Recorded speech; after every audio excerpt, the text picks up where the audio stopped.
వనభోజనాలు చేయటం వెనుక దాగి ఉన్న వైద్య రహస్యాలు ఏమిటి? మనకి మన ఆచారాల్లో, మన సాంప్రదాయాల్లో మనం పాటిస్తున్నటువంటి శాస్త్రీయమైనటువంటి విషయాల వెనుక అనేకమైనటువంటి కోణాలు, అనేకమైనటువంటి ప్రయోజనాలు మనకి కనిపిస్తాయి. ఇక్కడ వనభోజనాలు చేయటంలో కూడా అలాంటి వైద్య రహస్యాలు అనేకం దాగి ఉన్నాయి. ఎందుకు అంటే మనకి ఆయుర్వేదంలో ఏం చెప్తారు? ఎవరికైనా మానసికంగా చింతగా ఉన్నా, కళ్ళకి వ్యాధులు వచ్చినా, శారీరకంగా అలసటగా ఉన్నా పచ్చని చెట్లను చూడాలని, పచ్చని చెట్ల దగ్గర తిరగాలని అనేటువంటి విషయాలు చెప్తారు. అయితే కార్తీక మాసంలోనే ఎందుకు తిరగాలి, కార్తీక మాసంలోనే ఎందుకు చూడాలి అనేటువంటి సంశయాలు కూడా రావచ్చు. ఇక్కడ కార్తీక మాసంలో ఏమిటి అంటే శరదృతువులో శరత్చంద్రుడు అంటారు. అంటే చంద్రుడే ఔషధీపతి అని కూడా మనం చెప్పుకుంటాం. ఆ చంద్రుడి నుంచి ఈ శరదృతువులో అమృత బిందువులు చంద్రకిరణాల నుంచి జాలువారుతూ ఉంటాయిట. అయితే ఈ చంద్రకిరణాల నుంచి వచ్చేటువంటి ఔషధి గుణాలన్నింటినీ కూడా వనాల్లో ఉన్నటువంటి వృక్షాలన్నీ కూడా ఆకర్షించి అవి గ్రహిస్తూ ఉంటాయి. అయితే ఇక్కడ ముఖ్యంగా మనం చెప్పేది ఏమిటి? మామూలుగా మనకి సామాజికంగా ఉసిరికాయలు వస్తూ ఉంటాయి, ఉసిరికాయలు వాడుతూ ఉంటారు. కార్తీక పౌర్ణిమ దాటే వరకు కూడా ఈ ఉసిరికాయల్ని చెట్ల నుంచి తీయకూడదని, తినకూడదని చెప్తారు. దానికి కూడా దాగి ఉన్నటువంటి వైద్య రహస్యం ఒకటే. ఎందుకు అంటే మనకి ఆశ్వీజ మాసంలోనూ కార్తీక మాసంలోనూ కలిసి ఉండేటువంటిది శరదృతువు. ఈ శరదృతువులో చంద్రుడి నుంచి అమృత బిందువులు రాలుతాయి అంటారు. అయితే చంద్రకిరణాలు ఎక్కడెక్కడ ప్రసరింపబడుతూ ఉంటాయో అక్కడక్కడ కూడా అమృత వర్షం కురుస్తుంది అని మనం చెప్పుకోవాలి. అయితే ఈ వనాల్లో చెట్లన్నీ ఉంటాయి. ఆ చెట్లల్లో ఎన్నో ఔషధీ గుణాలు ఉంటాయి. ఔషధీపతి అయినటువంటి చంద్రుడి నుంచి వచ్చేటువంటి ఈ అమృత బిందువుల్ని, అమృతాన్ని ఆ చెట్లన్నీ కూడా గ్రహిస్తాయి. అలాంటి వాతావరణంలో ఈ కార్తీక మాసంలో, ఈ శరదృతువులో అందరూ కూడా వన భోజనాలు చేయాలి. అంటే ఏమిటి? పొద్దున్నుంచి సాయంత్రం వరకు అక్కడే ఉండడం, అక్కడ పూజలు చేయటం, అక్కడ హోమాలు చేయటం, జపాలు చేసుకోవటం, వంటలు వండుకోవడం, అందరూ కలిసి పూజించడం అనేటువంటిది మనకి వనభోజనంలో కనిపించేటువంటి ప్రత్యేక అంశం. అంటే పొద్దున్నుంచి సాయంత్రం వరకు కూడా ఆ పచ్చని చెట్ల మధ్యలో ఉండటం, ఆ గాలిని పీలవటం, అక్కడ ఉండేటువంటి అనేక కాయల్ని, పత్రిని తెంపుకోవటం, వాటి వలన వాటిని తినడం, వాటిని ఉపయోగించుకోవడం, పూజలో ఉపయోగించుకోవడం, వంటలో ఉపయోగించుకోవడం చేస్తూ ఉంటారు. అలా చేయటం వల్ల ఏమిటి? అక్కడ ఆ చెట్లను చూడడం వల్లనే కళ్ళల్లో ఉండేటువంటి అనేక దోషాలు పోతాయి. ఆ పచ్చని వాతావరణాన్ని, పచ్చని చెట్లని, వాటికి ఉండేటువంటి ఫలపుష్పాల్ని చూడటం వల్ల, వాటి మీద కిలకిలా రావాలు చేసేటువంటి పక్షుల్ని చూడటం వల్ల మానసిక ఆహ్లాదం కలుగుతుంది, మానసిక ఆనందం కలుగుతుంది, ఆత్మతృప్తి కలుగుతుంది. మనలో ఉన్నటువంటి చింతలన్నీ కూడా మటమాయం అయిపోతాయి. ఆ తర్వాత ఔషధీపతి నుంచి గ్రహించినటువంటి అమృత బిందువుల్ని గ్రహించినటువంటి ఆ చెట్ల నుంచి వీచేటువంటి గాలి కూడా హాయిగా ఉంటుంది, ఆహ్లాదంగా ఉంటుంది, ఆరోగ్యప్రదంగా ఉంటుంది. అంటే మనం వనభోజనం చేస్తున్నాం అంటే ఎన్ని ఉపయోగాలు ఉన్నాయి. ఆధ్యాత్మికంగా చూస్తే విష్ణుధామాన్ని చేరుకుంటారు, విష్ణు కైవల్యాన్ని చేరుకుంటారు. లేదు, సామాజికంగా చూస్తే పదుగురితో కలిసి ప్రయోజనాల్ని, ఆనందాన్ని పంచుకుంటారు, విభేదాల్ని పోగొట్టుకొని అందరూ ఒక దగ్గర చేరుతారు. ఆరోగ్యప్రదంగా చూస్తే ఔషధీపతి అయినటువంటి చంద్రుడి నుంచి వచ్చేటువంటి అమృత బిందువుల్ని గ్రహించిన చెట్ల నుంచి, ఆ వృక్షాల నుంచి వచ్చేటువంటి ఫలపుష్పాల్ని స్వీకరించడం, ఆ గాలిని పీల్చడం, ఆ చెట్ల మధ్యలోని ఆ రోజంతా గడపటం ప్రత్యేక విధిగా ఇక్కడ మనకి కనిపిస్తున్నటువంటి అంశం.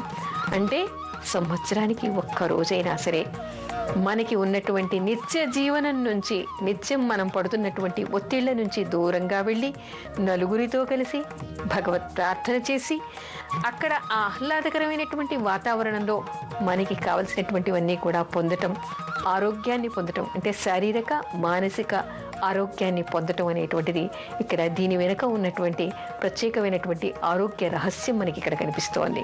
మనకి ఆయుర్వేదంలో కూడా చెప్తారు, అనేక వృక్షాల్లో ఎన్నో ఔషధీ గుణాలు ఉంటాయి.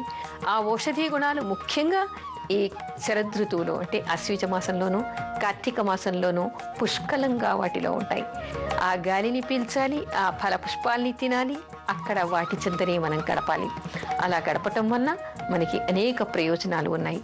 అంటే ఇక్కడ మనకి ఏం కనిపిస్తోంది? ప్రతి అంశం వెనుక, ప్రతి సాంప్రదాయం వెనుక, ప్రతి ఆచారం వెనుక ఎన్నో కోణాల్లో ఎన్నో ప్రయోజనాలు మనకి కనిపిస్తూ ఉన్నాయి. అందుకని కార్తీక మాసం వచ్చిందంటే అందరూ వెళ్ళి ఏదో ఒక వనాన్ని ఎంచుకొని అక్కడ ముఖ్యంగా మాత్రం ఉసిరి చెట్టు ఉండాలి.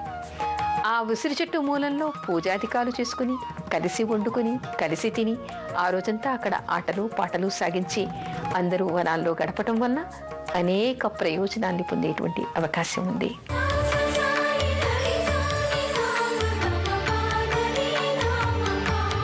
ఉసిరి చెట్టు కింద ఏ ఏ కార్యక్రమాలు పూజలు నిర్వహించాలి, ఉసిరి చెట్టు కింద మనం అనేక కార్యక్రమాలు చేయాలని చెప్పేసి మనకి శాస్త్రం చెప్తోంది. ముఖ్యంగా ఆధ్యాత్మికంగా ఇక్కడ ఏమిటంటే ధాత్రీ నారాయణ అంటారు. అంటే కార్తీక మాసం నెల రోజులు మొత్తం లక్ష్మీ సమేతంగా నారాయణమూర్తి ఉసిరి చెట్టు మీద ఉంటారట.